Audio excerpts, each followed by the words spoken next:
यार ये पाकिस्तान किस तरह की कौम है? जज्बे जज्बे जज्बे बड़ा जज्बा है इस कौम में। वो तो है, वो तो दिल में होता है ना, दिमाग से बात कर रहा हूं। लिव इट, छोड़ते हैं अभी। कल क्या हुआ आप सभी को पता ही होगा। विराट कोहली और रोहित शर्मा यानी कि जय वीरू की जोड़ी ने एक बार फिर से हिला दिया स्टेडियम। ऐसे ऐसे छक्के पाकिस्तानी कौमा है बीच में, मतलब सिक्सेस बोल देता हूँ। पाकिस्तानी पूरे साल में देखते होंगे पूरी टीम को मिलाकर, एक ही दिन में दिखा दिए रोहित शर्मा ने। तो एंजॉय। चलिए आगे बढ़ते हैं, एक बार फिर मजे लेते हैं पाकिस्तानी अवाम के। दोस्तों एक चीज बताना चाहूंगा, आज ना कभी टॉपिक इधर निकल लेगा कभी इधर निकल लेगा, क्योंकि 2-3 बातें करनी थी और करनी सारी जरूरी है। रोहित शर्मा, विराट कोहली, जैनब की भी बात करनी है, फिजा की भी बात करनी है, एक वो आ रहा है सेठ पाकिस्तानी, उसकी भी बात करनी है। तो शुरू से बात करते हैं। पाकिस्तानी पहले कह रहे थे हम भी नहीं जाएंगे अगर भारत यहां नहीं आएगा। देखें, पॉइंट कहने का ये है कि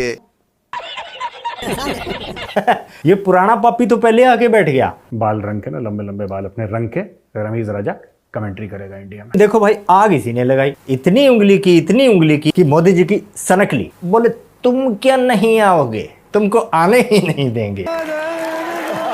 5 दिन पहले पूरा पाकिस्तान चिल्ला चिल्ला कर कह रहा था कि भारत ने ऐसी खातिरदारी की है, ऐसी खातिरदारी की है। दिल ही खुश कर दिया इंडिया वालों, आप लोगों ने यकीन मानो इतनी इज्जत दी है ना, मजा आ गया एक दफा देख। मुझे लगता है कि पाकिस्तान हार के भी आ जाए तो हमें उतना दुख नहीं होगा। दिल जीत लिया और अभी ये कह रहे हैं भारत ओछे हथकंडों से बाज ना आया, पाकिस्तानी प्रेजेंटर ज़ैनब अब्बास के खिलाफ झूठा प्रोपेगेंडा शुरू कर दिया। ये कुछ ऐसा नशा करते हैं जिसका असर जो है वो 15-20 मिनट रहता है। जब तक नशे में है एक पर्सनैलिटी और नशा उतरने के बाद दूसरी पर्सनैलिटी। ड्यूल पर्सनैलिटी सिंड्रोम का शिकार है एक पाकिस्तानी। सही बात है। हर समय एक शिकायत इनकी और भी रहती है कि भाई भारत क्रिकेट में, स्पोर्ट्स में सियासत घुसा देता है।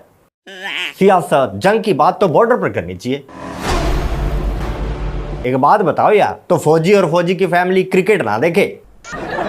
पॉइंट पर आते हैं। जैनब अब्बास जिसे कि भारतीय सरकार ने वापस भेज दिया। ये ले छोरी तेरा झोला टांग ले और चल जा। वकील का कहना है कि ज़ैनब ने हिंदू मजहब और भारत के खिलाफ ट्वीट किए। पाकिस्तानी प्रेजेंटर ज़ैनब अब्बास को झूठे केस में फंसाने की कोशिश की है और ज़ैनब अब वर्ल्ड कप ड्यूटी खत्म करके भारत छोड़ने पर मजबूर हो गई हैं। अब वही पाकिस्तानी जो कह रहे थे कि भारत खातिरदारी बहुत अच्छी करता है, अब कह रहे हैं कि भारत ने एक और शर्मनाक हरकत की है। सर मेरा एक सवाल है, ये जैनब है कौन है? बिल्कुल आप पूछ सकते हो कि ये जैनब अब्बास आखिर है कौन, तो देख लो। Khan as a bowler is an absolute phenomenal spinner. This is coming straight. चौके पर ये जो क्लीन बोल्ड हुई है ना छोरी, यही है जैनब अब्बास। बहुत साल पहले 2014 आई थिंक, इसने भारत, भारतीयता और हिंदुइज्म को लेकर कई कठोर ट्वीट किए थे। समझते हो आप इनकी कठोरता किस लेवल की होती है। इल्जाम लगाने की कोशिश की गई है कि उन्होंने 2014 में अपने ट्विटर हैंडल के ऊपर भारत के बारे में और हिंदू मजहब के बारे में कुछ ट्वीट्स किए थे, जो कि वहां पर ज़ैनब को इस तरह के केस में फंसाने की कोशिश की गई। हम तो कर्मा में विश्वास रखते हैं ना, हम भारतीय, तो वही कर्मा अब आगे आ गए और इसको वापस भेज दिया। अब सभी पाकिस्तानी पंडित कह रहे हैं कि भाई वो तो पुरानी बात है। पॉइंट तो है भाई, बात तो पुरानी, मुंबई हमले वाली भी बहुत होगी। हाफिज सईद का एक डिनर तो बनता है मोदी जी के साथ। बिरयानी खिलाऊंगा, जरा भेजो तो सही। इंडिया पाकिस्तान 14 तारीख अहमदाबाद मैच देखने के लिए पाकिस्तानी पता नहीं क्या क्या जुगाड़ लगा रहे हैं। ये देखो इस तरह के जुगाड़ भी हैं यार।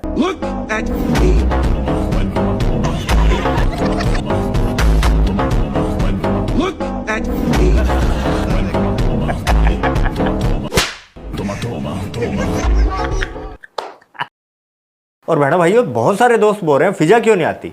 देखो भाई, उस डंगर डॉक्टर को क्रिकेट की एबीसी भी नहीं पता। जब भी उसने क्रिकेट पे बात की है वो पीटी है, पाकिस्तान पिटा है।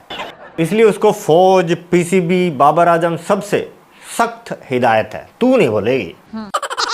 आप जरा सीधा सीधा बताइए कि उसको इजराइल से फुर्सत मिलेगी तो क्रिकेट पे बात करेगी ना। ना खाना, ना पानी और ना ही बिजली। इसराइल की हिस्सानी फौज से इसी की तवक्को थी। साला ये दुख का खत्म नहीं होता बे। फ्रांस और भारत ने खुलकर इसराइल की हिमायत की। ये पाकिस्तानी फ्री में उछल रहे हैं, जैसे पॉपकॉर्न को आपने देखा है, वो पॉपकॉर्न बन के उछलता हवा में, ये पाकिस्तानी उछल रहे हैं। अच्छा, और दूसरी खबर पे आते हैं दोस्तों।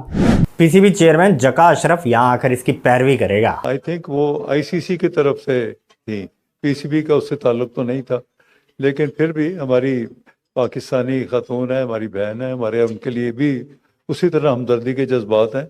और मेरे पास उनकी वो डिटेल्स सारी इंफॉर्मेशन नहीं है, पर मैं इंशाल्लाह इस पे भी चल के उनसे बात करूंगा। तू करेगा बात? तेरा खुद का वीजा बड़ी मुश्किल से लगा है। मुझे तो वीजा मिल गया था। ऐसा है प्यारे, तू आजा, मैच देख के बिरयानी खा के वापस चला जा। बात करने लायक तुम में से कोई नहीं है, ना तू, ना इससे पहले वाला, ना उससे पहले वाला। हाँ, एक काम हो सकता है, पठान भाई बताओ। टीम वापस बुला लो, वर्ल्ड कप का बॉयकॉट कर दो और पाकिस्तानी टीम से कहो कि वहां पे खाना ना खाए, टट्टी भी ना करे, भूख हड़ताल पे बैठ जाए, वहां पर नरेंद्र मोदी जी के घर पे जाके पत्थरबाजियां करे। मुझे तो वीजा मिल गया था लेकिन मैंने नहीं किसी को बताया। मरना है बताकर। भाई तूने किससे लगवाया? मेरा भी लगवा दे। तूने ऐसी क्या चीज दी थी जो हम दे दें, हमारा लग जाए? साहब इंडिया जा रहे हैं आप कल रात को, क्या पैगाम देकर जा रहे हैं? पाकिस्तान अमन चाहते हैं और यही चाहता है कि क्रिकेट भी हो दोनों मुल्कों के दरमियान। जी मैं बिल्कुल, हमारा तो पैगाम पाकिस्तान का तो हमेशा ही होता है प्यार और अमन का। इस प्रकार की बचकाना बातें किसी के गले नहीं उतरती, लोग मजाक उड़ाते हैं कि पाकिस्तानी अवाम, पाकिस्तान की हुकूमत और पाकिस्तान के जितने फैंस हैं हमारे, या साफ़ी भाई भी हैं, हम तो सब एक अमन का पैगाम लेके आगे चल रहे हैं। कश्मीर बनेगा पाकिस्तान। क्रिकेट जो है एक अमन का पैगाम है। मेरा मकसद एक ही था कि हमारे जितने प्लेयर्स हैं, ये मोराल इनका अप होना चाहिए। जब ये किसी दुश्मन मुल्क में इतनी ही है इनकी भी साथ। जब ये फंस जाते हैं तो हंस जाते हैं। चलो बहुत हुआ। जैनब, उसका ये वकील, सब साइड पब्लिक। रोहित शर्मा ने पिछला रिकॉर्ड तोड़ दिया है, कपिल देव का 40 साल पुराना रिकॉर्ड, और सबसे ज्यादा वनडे के अंदर 6 मारने का रिकॉर्ड भी अपने नाम कर लिया है। इंडिया के पास बहुत एक लंबी बैटिंग लाइन है, 9 नंबर तक बैटिंग लाइन अप है, ठीक है। उनके पास बैट्समैन देखे रोहित शर्मा है, अभी ईशान किशान आया है, विराट कोहली है, फिर इस तरह करके हार्दिक पांड्या है, हार्ड हिटर एंड पे आ जाते हैं। लिहाजा इंडिया की बैटिंग के ऊपर तो कोई ऐसी चीज़ नहीं है, कोई डाउट नहीं है कि यानी कि उनकी बैटिंग हमेशा से ही बड़ी फ्लोरिश रही है। वो हमेशा अटैक करने जाते हैं, शुरू से लेके बॉलर्स के ऊपर चढ़ जाते हैं। उनका माइंड सेट होता है कि हमने ब्रेवली खेलना। करना क्या चाह रहे हैं? इससे अगला मैच हमारे साथ है, उनका पाकिस्तान के साथ है, तो वो करना क्या चाह रहे हैं? वो तो वादा कर रहे हैं, हमें बता रहे हैं कि भाई सोच समझ के आना, क्योंकि आपकी कल हमारा श्रीलंका के साथ मैच था, हमने चेस जरूर किया लेकिन हमारी बॉलिंग किसी काम की नहीं थी। श्योर है क्या? 100% श्योर बात है कि इनका मैच जो होता है वो बिल्कुल फिक्स होता है। मतलब जो मैच इंडिया जीते वो फिक्स होता है, हम जीते तो फिक्स नहीं होता। वो बात नहीं है, एक जज्बे से खेल रहे हो ना, पता चल जाता है कि मतलब किस तरह का जज्बा होता है। जज्बा यही होता है कि जान मार रहे होते हैं। ये जान मारना इसे नहीं कहते कि बॉल शॉर्ट पिच दे रहे हैं, ये दे रहे हैं।